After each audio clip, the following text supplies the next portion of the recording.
আমরা আমাদের মাননীয় ভারপ্রাপ্ত চেয়ারম্যান জনাব তারেক রহমানের নির্দেশে বনবাসী যে সমস্ত মানুষ আছে যারা আক্রান্ত হয়েছে আমরা এই পর্যন্ত সার্ভে করেছি। আমাদের হাজীগঞ্জ উপজেলা বিএনপি এবং অঙ্গ সংগঠনের সকল নেতৃবৃন্দ আজকে প্রায় 7-8 দিন সার্ভে করে তাদের একটা লিস্ট করেছে। আমরা প্রায় এই পর্যন্ত 15 লক্ষ টাকার মতো আমরা বিতরণ করছি। আগামী দিনেও আমরা এই সমস্ত লোকদের পুনর্বাসনের জন্য আমাদের একটা প্রজেক্ট আছে, আমরা সেটা করব এবং কেন্দ্রীয়ভাবে আমাদেরকে সহযোগিতা দেওয়ার আশ্বাস দিচ্ছে আজকে সেন্ট্রাল থেকে যে আমাদের এই সমস্ত ত্রাণ দেওয়া অব্যাহত থাকবে এবং পুনর্বাসনের কাজও আমরা আশা করি পানি কমা শুরু হয়েছে। এটা আশা করি হয়তো যদি কমে যায় তাহলে যাদের ঘর বাড়ি নষ্ট হয়েছে আমরা তাদেরকে সহযোগিতা দিব এবং সেই প্রত্যাশায় আমরা জনগণকে নিয়ে মাঠে আসি।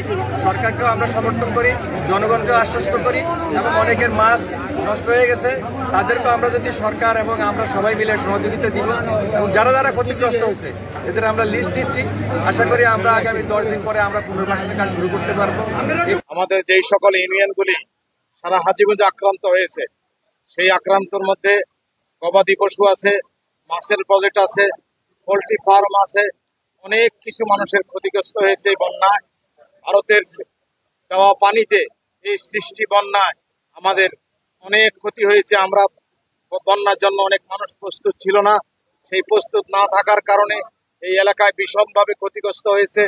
তারই ধারাবাহিকতায় এই ক্ষতির দিক বিবেচনা করে লাইন ইঞ্জিনিয়ার মমিনুল হকের নেতৃত্বে আমরা দেশনেত্রী বেগম খালেদা জিয়া এবং আমাদের ভারপ্রাপ্ত সভাপতি চেয়ারম্যান জনাব তারেক রহমানের নির্দেশে ত্রাণ সামগ্রী কার্যক্রম শুরু করার বিএনপির নেতা কর্মীদের সকলের সহযোগিতায় এবং লাইন ইঞ্জিনিয়ার মমিনুল হকের আন্তরিক প্রচেষ্টা এবং তার আর্থিক সহযোগিতায় আমরা এই এলাকার ভিতরে বিপুল ত্রাণ সামগ্রী আমরা প্রোগ্রাম হাতে নিয়েছি।